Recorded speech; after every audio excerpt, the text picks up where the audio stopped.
It's Taj of the Beat. And welcome, ladies and gentlemen, boys and girls, guys, gals, and non-binary pals to another episode of All the Above, the show that gives you an unstandardized take on education. I'm Jeffrey Garrett, one of your co-hosts, and I've been a middle and high school principal and a high school social studies teacher. And as always, I am joined by my co-host, Manuel Rustin, your favorite teacher's favorite teacher. I'm a high school history teacher. This is my 15th year in the classroom. And this, of course, is All the Above, a show where we tackle issues in education because mainstream media often just leaves education on the back page if they even print out their stories anymore in this day and age. Yeah. If you're listening to the podcast, thank you very much for doing that. Thank you if you're watching on YouTube or Facebook, wherever you're getting All the Above from. Please remember to hit that thumbs up or that follow button if you haven't already. Jeff, what's on the agenda for today? Well, Manuel, as usual, we got a good one for people, and I have to say I'm a little bit biased, but I think we have an exceptional show today. Really? We have a topic that I've been scheming and plotting to get on our show for Plotting and scheming. What you got? What you got? Probably at least a year now, and that is the principalship. We have two incredible current principals who are going to be joining us to talk through the really fascinating and dynamic role that is being the principal at a school site. And we're gonna dig into it with them and really uncover what does it take to be an effective school leader in today's complex educational world. Sitting down with a bunch of principals. I don't know if I want to be there for that. We'll see. We'll see. You a little intimidating? A little bit, you know. Okay. All right, folks, but first we have our Do Now, where we take a look at recent headlines in education, particularly some stories that you might have missed.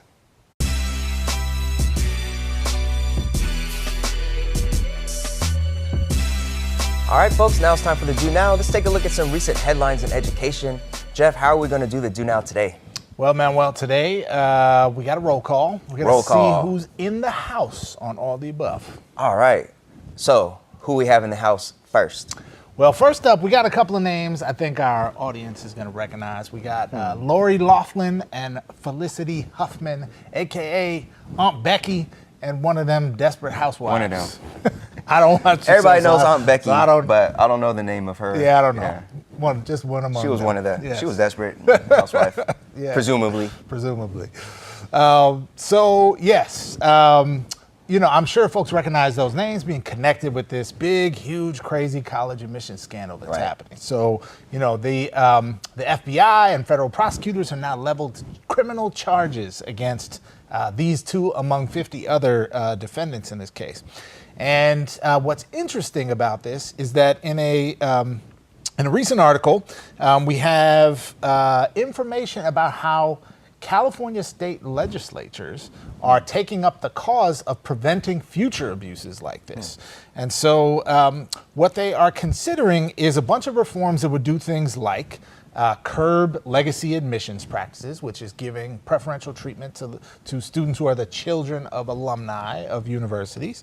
It would also tighten oversight over the role of athletic coaches in the college admissions process, because we had folks who were on the crew team getting admitted to USC. And then it would also put tighter regulations on these private admissions counselors, which in these cases were the folks who forge documents and help people fake their test scores and that sort of thing. So very interesting ideas. But Manuel, tell us, what are your thoughts about this? Well, this is really interesting. I love it. I love this proposal. However, legacy admissions have nothing to do with this college scandal. In this case, these are families with a lot of money who explicitly try to, forge documents and finagle SAT scores and do all these things to get their kid in because they didn't have that legacy status at any of these universities, as far as I know. So it's interesting that the proposal includes a call to end legacy admissions in California. I love it because I see legacy admissions as being highly inequitable and unfair. I have so many students at my school that I teach that want to go to USC, for example, really, really bad and work really hard and get great grades and SAT scores and all that, but it's just so difficult to get into that university, and to think that there's another kid somewhere else who maybe isn't performing as well as my students but has that legacy connect. I just find that to be highly unfair. especially in an era where we're questioning race-based admissions and allowing legacy admissions just to like quietly continue. So I'm loving the proposal. As a UCLA Bruin who did not have a private college counselor. Your parents didn't just whip out the checkbook. Nah, man, I wish we had that kind of money. Cut $150,000 to get you in. Man. So I worked hard, just like the overwhelming majority of students who go to that university, to get in fair and square. So I like that the legislature is looking at ways to try to make sure that this type of corruption isn't happening. I don't know. What do you think? Yeah, I think I agree that these are very interesting reforms, and I think probably needed, right? There's just something that kind of cuts to the bone about legacy admissions because, we live in a country with a very proud mythology about our meritocracy. Right. And I'm using that word mythology on purpose. And this is one of the just flagrant examples of how those with power and privilege are given more access, more opportunity than others for no reason other than they can manipulate the system to work to their advantage. And you have kids who are in the case of like Lori Laughlin's kids, who's are on Instagram and Twitter talking about I don't even like studying, right? Yeah. It's just such a flagrant example of how all the rhetoric used against poor folks, against people of color, about you're just getting handouts and pull on your bootstraps. Right. You have these kids who have the best possible bootstraps in the history of the world and still can't make it on their own. It just makes clear very obviously how unfair the system actually is. And so I appreciate that. I will ask the question of you, though. Sure. For folks from those private colleges who might say, hey, having a connection with the university is important to us. We depend on alumni donations, right? Like they'd make the case that it's in their interest to keep families connected to the university, and that's how they get to continue to do the good work they do in the community and that sort of thing, and the world. How would you respond to that? Well, I am sure that these elite private universities, namely Stanford and USC, are doing such a great job with their education that their alumni are raising very well-educated students themselves who will be able to get into the university based off of their own academic merit and not based off of their own family name. So I don't think those students would even need the boost of the legacy name because, my students don't have that. And, I just think that if they're doing such a great job, they don't need that anyways. Yeah. And they've got, from what I could tell, plenty of money because when I am driving around Los Angeles looking at all these advertisements for USC football and seeing these sold out games and all the money, and since they're not paying their players, I'm sure that money is being used in, great, well-intentioned academic ways. So I think they could do without these legacy admissions and still be all right in terms of their funding. Yeah, they're going to be all right. Who we got next, Manuel? Next on our attendance roster for today is Harris Cooper. Interesting. I'm sure no one knows who that is. I think our very educated listeners are about to find out who he is if they don't already know. Okay. So Harris Cooper, a researcher from Duke University, he was the lead author on a study that concluded that homework is really doing damage to our youngest students, especially our elementary age students. Cooper compiled 120 studies in 1989 and 60 studies in 2006 to draw these findings on what impact having homework had on students' overall academic achievement, academic success. And he found that although homework does have some benefits, those benefits really depend on the age of the student in question. He found that at the elementary levels, homework is actually detrimental to their academic success. Elementary school kids studying in class get superior learning results by studying in class, not at home. Whereas in middle school, there's a minimal at best relationship between homework and academic success. And in high school, there are some benefits, but only in moderation. Anything more than 2 hours a day or so is harmful to a student's overall academic success and produces diminishing returns on what you're getting back from that homework. But at the elementary level, the research is quite clear that homework does not benefit our youngest students. And this really looks like another study that adds to the growing chorus of voices who say assigning homework to students, especially elementary students, is just not the best practice. Yeah. What do you think? Yeah, I think what stood out to me most from this article that Harris Cooper was quoted and was reported in Salon.com was really the like breadth of research that supported this this conclusion. I think many people have kind of intuitively known for a long time that homework at the elementary level primarily results in temper tantrums, conflicts with parents, right? Things that people don't like so much, and then on the maybe even more ridiculous end, like parents doing the work for the kids, right?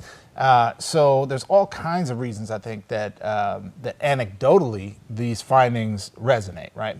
Now that's not to say that all homework is is pure evil, right? But in general, what it really supports, I think, is the more kind of human aspect of learning, which is kids are going to do much better by doing things like reading for pleasure at home, right? Talking to an adult or to an older sibling about what they're reading, doing puzzles and games and things that work on problem solving and logic and those kinds of things that are not what we would think of as like, workbook, typical school homework kind of stuff, but engage kids in developing their mind in a way that is based on interest and fun and joy and play.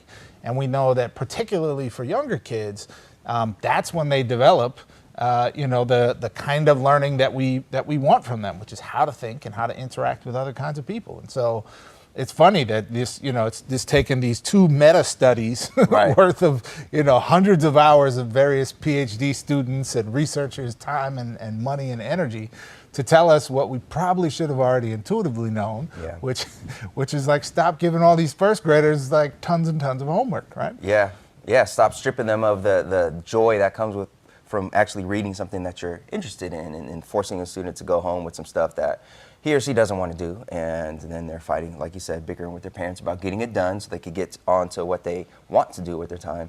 And I think this should be common sense by now, but it's far from that. Yeah.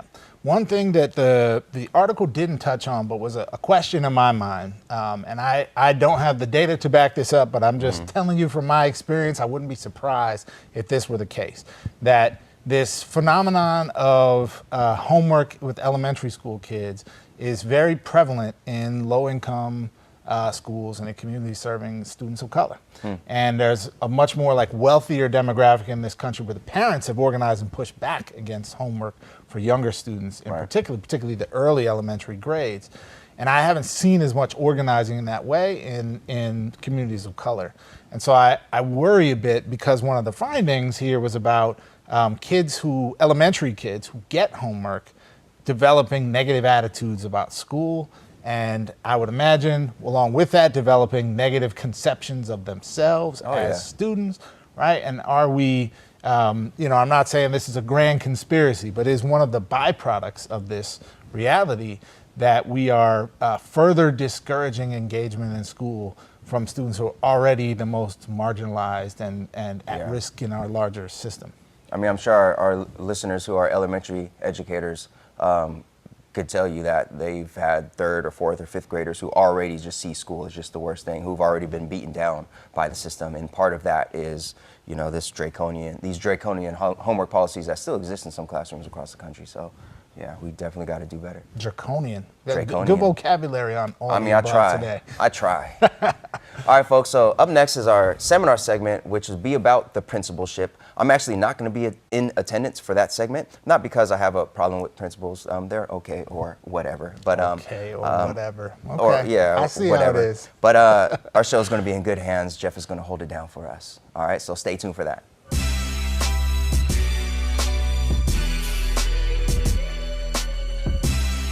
When I say school principal, what image comes into your mind? Do you envision a tyrannical authority figure handing down punishments from the big office like Ed Rooney from Ferris Bueller's Day Off? Do you envision the aloof bureaucrat like Principal Skinner from The Simpsons? Or maybe you think more of the Joe Clark type from Lean On Me, the defiant pioneer battling against the odds. Or perhaps you imagine Jefferson Pierce from Black Lightning, literal superhero fighting to save the day. Well, no matter where you fall, when I bring up the role of principal, a powerful image comes to mind for most people, and it should, frankly. Being a school principal is by any measure one of the most complex and challenging jobs around. And being a principal in an underserved community makes the job all the more complicated. We live in an era when we are attempting to do something we've never attempted before, ensuring that all our students, not just the honors kids or the AP kids, are college and career ready. And that easy little project is just one of the laundry list of responsibilities on a principal's plate. So, for reference, here's a quick, not even close to complete list so you get a sense of what I'm saying. Principals are in charge of the instructional program, professional development, the main office, the parent center, the budget, managing the facility, overseeing construction, campus safety, fire drill, hiring, onboarding of new staff, evaluation, payroll, parent engagement, athletics, after-school programming, breakfast, lunch, the nurse's office, if you're lucky enough to have one, the makeshift nurse's office that becomes your office when you don't, campus supervision, suspension hearings, managing assistant principals, keeping the superintendent happy, state accountability, local accountability, student recruitment, social media, and the website. Whew, I could go on, folks. That list was just getting started. But I think you get the point. With all that's on their plate, it's no wonder that principals are so important to the success of any school. There's a whole body of research that has shown over the years that having an effective leader is second only to the quality of classroom teaching when it comes to determining student outcomes in a school. And I would argue that there is no single factor that is more important in a school than having effective leadership. Without it, teachers can't thrive in their role. Systems erode or grind to a halt, and everyone in the school has their talent stifled. Now, you might be thinking, and rightly so, with all that responsibility, have we turned the principalship into an impossible job? Or when we're only the people crazy enough to stick around, we'll keep doing it for any length of time? And you are right to ask that question. Nationally, principal turnover is a huge problem facing districts. While the numbers vary, depending on the context, between 20 and 30% of principals leave their school each year. That is crazy. I'll be the first to tell you that despite that sobering data, all hope is not lost, though. The principalship is also an incredible job. The connections you make with students, families, and teachers make it like no other position in our field. The feeling you get when you shake kids' hands at graduation and sign their diploma is like nothing that I've experienced in my career. So, in this complex educational landscape, what does it take to be an effective school leader today? All right, folks, welcome to today's seminar. I am super excited to have you today, and I am super excited to have these two amazing guests with me. And I have to let you know I'm a little bit biased because I have been plotting on how to get this topic on our show for about the last year and a half, and it's finally here today, and I could not be more happy. But we're going to talk about the principalship today, and I have two incredible principals with me. Immediately to my left is Susana Ansley Gutierrez. Susana is the proud principal of the Santee Education Complex in South Los Angeles. Susana has been an administrator at the elementary, middle, and high school level. She has had a 17-year career in education, and she's been serving the students and families of Los Angeles throughout that time. Susana is also part of the Partnership for LA Schools Network, so she's been working to help transform schools and serve some of the highest need communities in LA. She's also the proud mother of two 5-year-old twins who are now in kindergarten. So welcome, Susana. Thank you. Thank you for having me here. And to Susana's left, we have Eamon Ra. Eamon is the proud principal of University Pathways Public Service Academy, which is also known as the U. The U is a new high school. It is currently serving 9th and 10th grade students in Watts. Eamon has spent 13 years working in education. He has worked at schools in and around Watts and South Los Angeles throughout that time. He began his career as a teaching assistant and now, of course, as a principal, so he's had a lot of perspective on the system.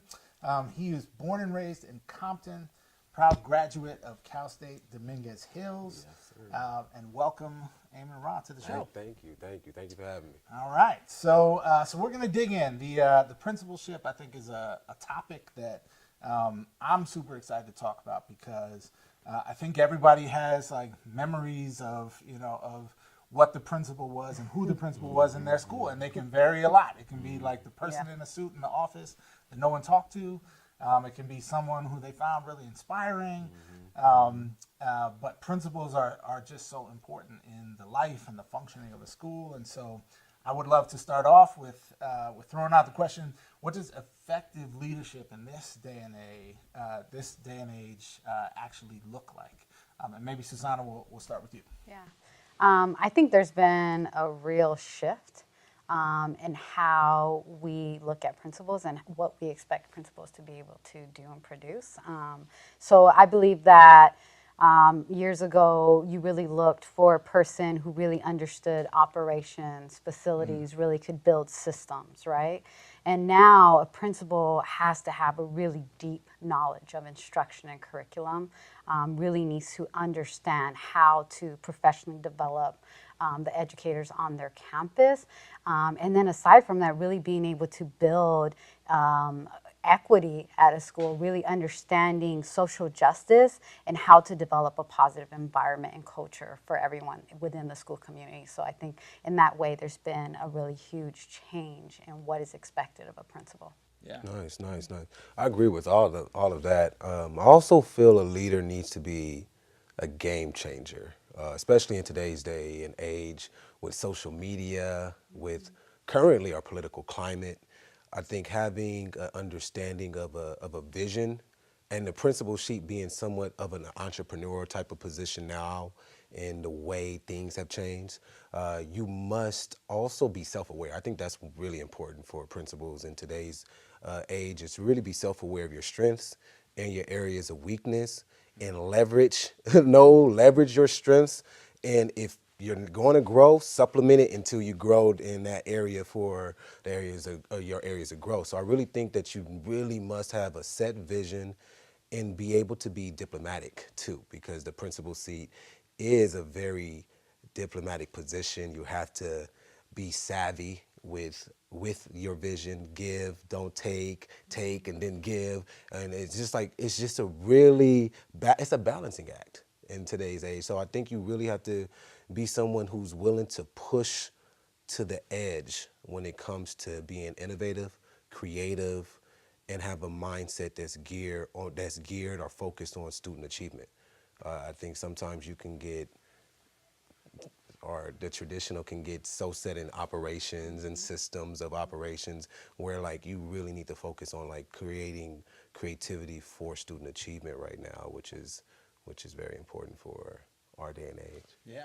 So I'm listening to you both talk, and as a former principal, I can relate to everything I think that you just said. But I also want to sort of like read back what I heard you say, and so I heard operational understandings, instructional leadership, knowledge of curriculum, game changer, visionary, good with relationships, kind of like what every person and constituency needs. And I had to ask myself, like, that sounds like a hero, a superhero who's good at everything, right?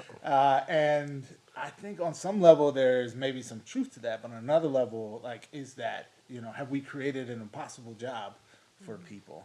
How do you manage the work of needing to be sort of expert at everything and good at everything in this superhero job that you have? I think one thing that you mentioned is really being reflective, and really believing in the power of lifelong learning, and always pursuing being innovative, learning something new, looking at the research. But I think most importantly, a principal can't do things by themselves. I think you have to depend on your team, and you have to build leadership within your school. And so a big part of what your position is as a leader on a school community is just how are you supporting and developing the people around you, the educators in your building, and how are you distributing that leadership in order to be able to be focused on student achievement? Yeah, to piggyback off of that, I think it's a superhero role in education for principals, teachers, campus aides, security. And I feel like sitting in the principal's seat, you are the facilitator of superhero strengths across the board. Everybody's role is pivotal to the success of our children. So when we think of sitting in this seat, it's like, I'm thinking of it like the League of Incredible Superheroes or the X-Men. Everybody has a power that is needed at specific times for the better of all our children, for the betterment of the community, for the betterment of the school. So it's just a facilitation of all these powers. And it's fascinating when you see it when it's clicking. And it's just phenomenal to see. And I think that is the balance because sitting in the seat, you can get a lot of conflict, you got to put out a lot of fires, but when you see, when that light goes on, when you see everyone moving in the same direction and it's like cohesive and it's like, that's my currency. Like that's the currency that I feel that principals get when you see it work. So yeah, that's how you keep sanity. This is what principals talk about. Insanity, folks. So, what do principals need in the context of having a job that is it's very complex? What do principals need from districts, and what do principals need from the school community in order to be successful? Well, I start off. I feel starting off with the community. I start off with principals need community members, community advocates, parents, stakeholders to first be present. I think that's very important to believe in the school's vision and to have that voice and be engaged. I think like that marriage of the two, community and school, and having a true community school is so vital for our kids that attend that school. So like that presence is so important. Challenging systems from the community, challenging the vision, challenging it each year will just push the school to be better. So I definitely feel like from a community perspective, principals need that. We need to be challenged. We need to have that challenge so we can say like, this is the right thing, or you know what, we need to fix something so we can move forward. From the district, I would say we need a differentiated type of support system because not all schools need the same thing. I understand that the funding formula in many districts or many schools across the nation has these formulas, but I really think that schools need to have more autonomy and more power to do the things that they need, and districts should back that. I really feel like that could really be a game changer for schools, for student achievement. I think those things are really vital to a principal's success and a student success at that school. And lastly, I feel teachers and administration and principals need to have a true foundation of relationship, of understanding, of empathy for each other. I think the more you are outside of the classroom, you can kind of get disconnected. And I think teachers cannot understand the principal role. And I think that like line of communication, so I'll say relationships and communication among teachers is so huge and vital to the success of the school as well. Yeah, I mean, I completely agree. I feel like, we always say it takes a village to raise a child. I really believe that. I believe that if we really want to reach all of our goals and we really want to see our vision come alive, then you can't just put the onus on the school, and you can't just put the onus on the community, and you can't just put the onus on the district. You have to understand that we have to come together to really make the change that needs to occur. I always tell the parents, like, I can't do this by myself. Our school cannot do this without you. We have to do this together because one person can make a change and can be powerful, but man, together we are a force to be reckoned with. Absolutely. Yeah. So that issue around community engagement, I think, is is obviously critical. We also work in a context where a lot of the families that we're working with maybe didn't necessarily have a positive experience in school themselves, and so the trust may not be there between the sort of institution of school and the community that we hope in the best case scenario is being served well, right, by the school. But what are some of the things that you've done or seen that have helped to maybe kind of bridge some of those gaps in places where they exist? Well, I mean, personally, I feel that I'm blessed in the sense that I grew up in a very similar community. I am a first generation college student. I am a first generation American. You know, I understand what it was like to grow in a low income community, to grow up in a system that wasn't made really to support my needs and the needs of the people that were going to school in that system. And so I feel like I really can connect to the parents and to the community, and I really do connect to the students because I see myself in them. And that, I feel, actually gives me kind of an advantage because I feel like I can really connect on a personal level with our parents and with our students in the community, and I can really understand like some of the struggles and the challenges and the reason why there is mistrust. And then I can really speak to how, you know, what my belief systems are and how I want to work alongside them to make the change that needs to occur. Nice, nice. Similar, born and raised from a similar community in which my school is located. Watts and Compton is like pretty sister cities when it comes to just experiences. My experience growing up, and I came from a family of educators. My father was a professor for 34 years at Long Beach State, Compton Community College. He was a councilman. I was the youngest, and still influences can impact your life. I found myself doing things that I probably shouldn't have done. I say that to say I walked the experience. I still have friends that's walking through the experience of a system that is not suited for black and brown people to really find it the easiest way. It's like we're working against a handicap when it comes to the comparison from our peers. So looking at what is needed for school, I know firsthand because I have those who are older who's experiencing it, and now I can see what is needed for a school to really like flourish and connect to that child. I just know my experience in schools. I didn't always have the relevance of it. I didn't understand where I was going when I went through public education. I just was like, all right, I just know I have to go through it. I didn't know what I wanted to do. I didn't see people like me and things I wanted to do, and I fell into the stereotype of rapper and play football. And those were the two things I tried to do. I tried to rap, tried to play football, and I was very unsuccessful at it. But I understand, like, you know what, we need to spread these breadcrumbs around for these different pathways for our kids. And in order to do that, we need community support, we need district support, we need not just the local people that we could touch, but people nationwide that are black and brown people that are doing successful things that come from similar backgrounds to say, hey, like, let me show you the breadcrumbs over here on how you can follow my footsteps to do this and to be this and to come back to the communities and show others the way as well. Mm-hmm. Yeah.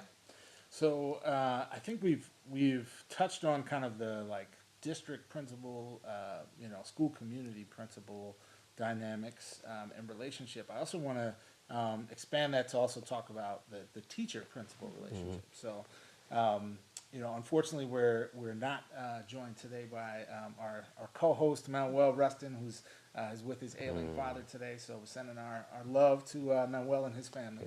But I think the bread and butter of any school, right, is classroom teaching, and principals have such an ability to impact the teacher's ability to either flourish and do great things, or feel stifled and feel like I'm just gonna be here and pass my time, right? And so, from your perspective, what do teachers need from principals, and what do principals need from teachers in order to make this institution we call school function the way it's supposed to function? Well, I mean, I've had quite a bit of amazing mentors along the way, and something that I was always taught was to remove all the barriers and challenges that you can possibly remove for the teachers in the classroom, because that is the number one most important position in a building. I think that making sure that teachers have the basic needs, all of the materials that they need, whether it be markers or paper or anything that they can possibly need to teach and to be able to really focus in on instruction is like the first basic thing, right? The foundational thing.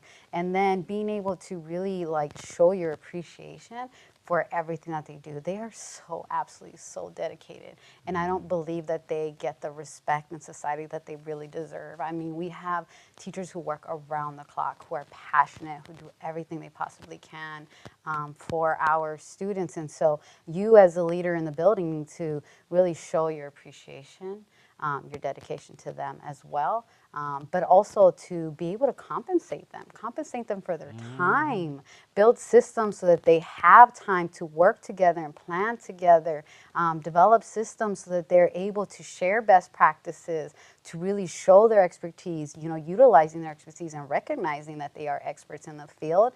Those are the first and foremost things that you should do to be able to support teachers in the building. Absolutely, absolutely similar. I mean, the basic necessities first. I also think of it like Maslow's hierarchy of needs. I know a lot of time we talk about it with our children, but for our teachers as well, like they want to feel safe.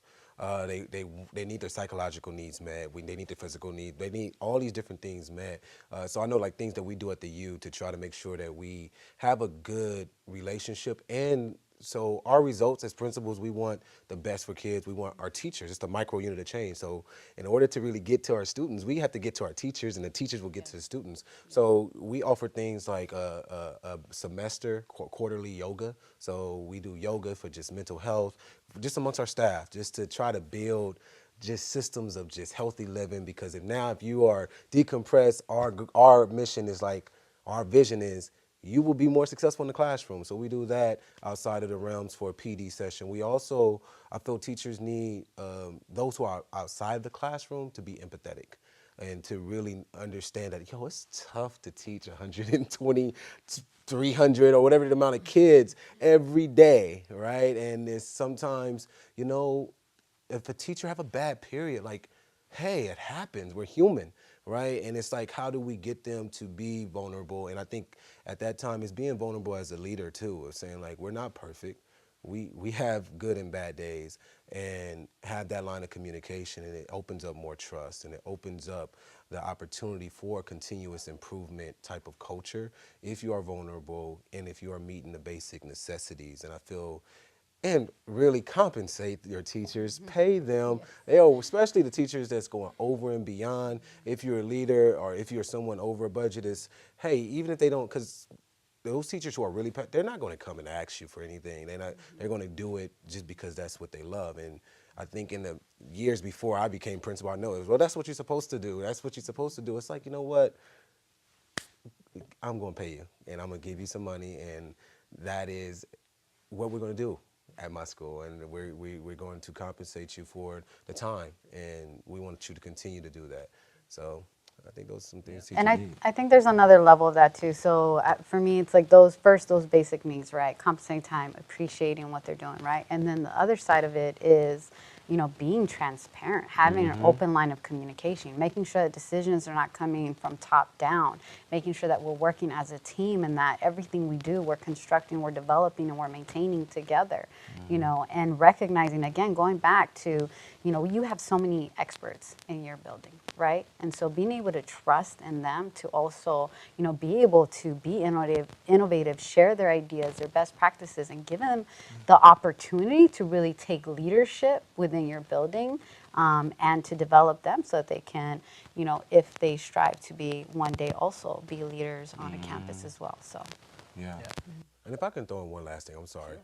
I think it's something very important. I got feedback from my staff, is really having a vision that is simple for teachers to know where we're going.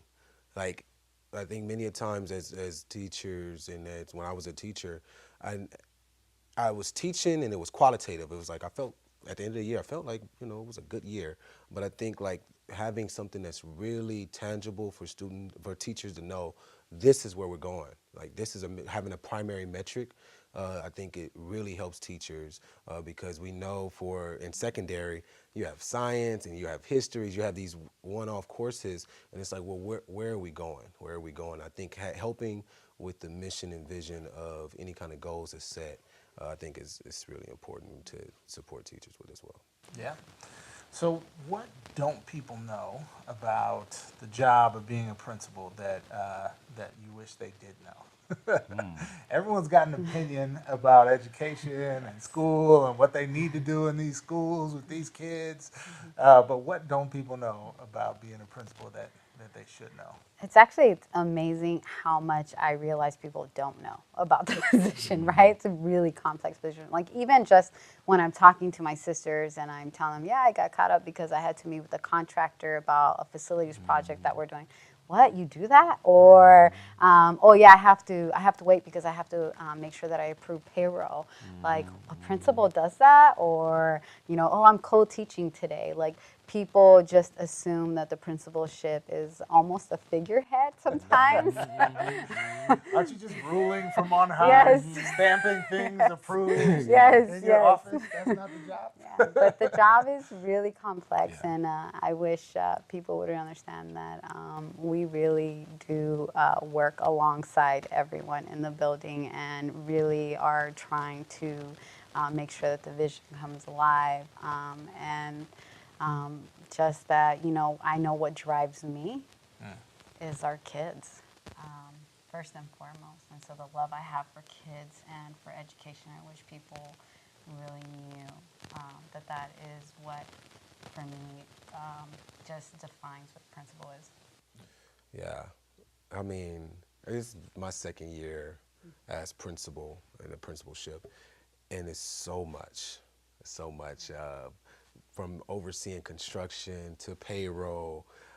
Also, being a teacher, I teach a class, I teach a leadership class, to putting out so many fires, to evaluations, to observations, to professional development, to planning, to community engagement, to parent workshops, to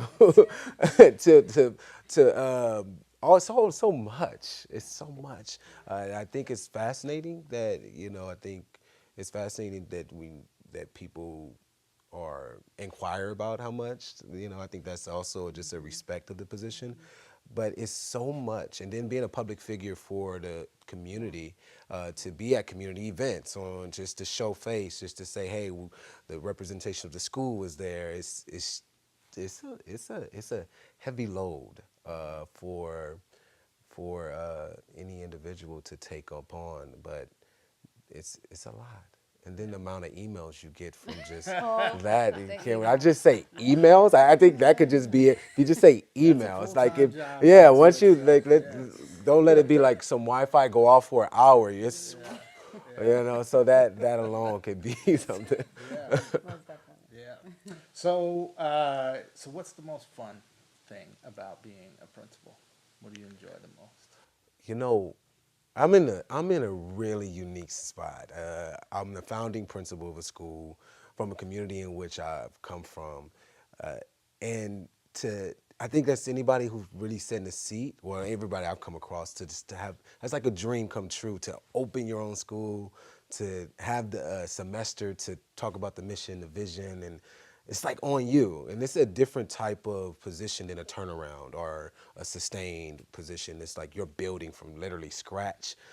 And it's really awesome to just see things manifest, from just the logo to now kid as ours at the U, like doing what we put on paper. Now they're actually doing it. So like that's the most fun I've had in my entire career, is seeing things manifest. We offer a dual enrollment program. So I have 120 kids. It's only 9th and 10th grade this year, and it would grow. But it's like, I compare, I talk to my wife all the time, I compare it to, you have your baby, you have your child, and you see the first walk, your video on there, you see the first talk, your video. So that's like everything, all my kids are like, I'm like, oh wait, you're dressing up, oh my gosh, you're getting ready for digital portfolio presentations, oh my gosh, you're doing the firefighter academy. So it's like, that is If you don't follow the U on Facebook, there's always, you will see Mr. Ra and the kids and the firefighters and everything. Look them up on Facebook. Yes, follow us on Facebook, University Pathways, the U. So go ahead and do that. Yeah.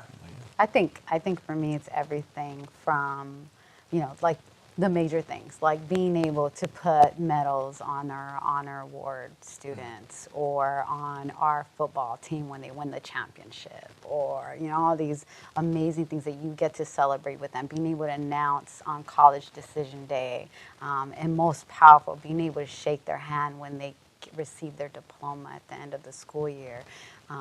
To the small things, like sometimes I get to dance on the quad with the kids on Friday at lunchtime, or play basketball during lunch on the blacktop with the kids, or just see them light up when they finally get to perform what they've been practicing all year, or present a finding that they had, or even just when they discover things in science class in the middle of the lesson. I mean, there's just so many fun points.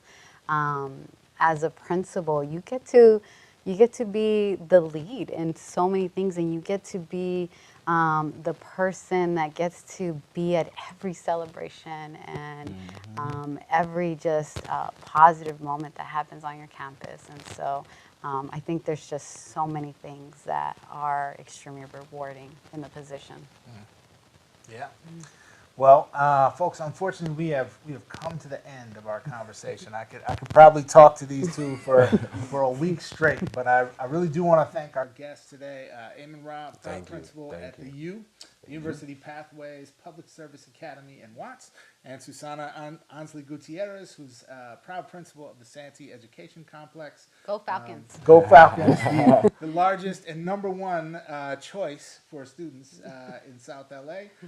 So thank you both for joining us. Thank you for having us.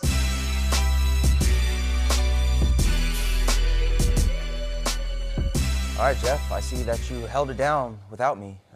You and those principals had a pretty good discussion there. I thought so. Yeah. It's nice we didn't have a teacher in the room ruining the conversation and everything. Felt a little left out. I guess I'm not at that level yet to be in the room.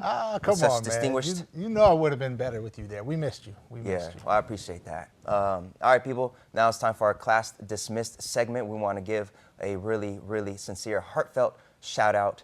Jeff, talk to us. Yeah, sincere and heartfelt for sure. So today's shout out goes to really an incredible woman, someone I mentioned a few episodes back when we talked about our origin stories, and someone who was a big inspiration for me to wanting to become an educator and wanting to become a principal, and that is the great Mary Mackbee, who's still currently principal at St. Paul Central High School in my hometown of St. Paul, Minnesota.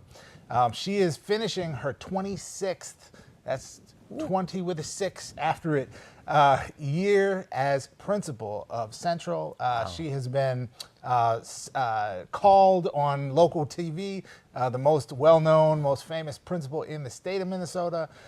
Just a real dynamic character, someone who's given a lifetime, a career to the St. Paul public school system, someone who was principal for me and my older siblings, and certainly had an impact on my family, and just a tremendous inspiration. And so I want to say congratulations on a fantastic career, an amazing career, over 2 decades in the principal's chair, and someone who has left a proud and powerful legacy. So hats off to you, Mary Mackbee. Wow, over a quarter century in the principalship. It's crazy. I can't even imagine. I can't imagine. That's wonderful. All right, people, that does it for this episode of All of the Above. Thank you for watching, and again, be sure to hit our website, aotashow.com, to links to some of the stories mentioned and some of the studies mentioned, and also videos of all the past episodes and all the upcoming episodes. All right, so until next time, we'll see you.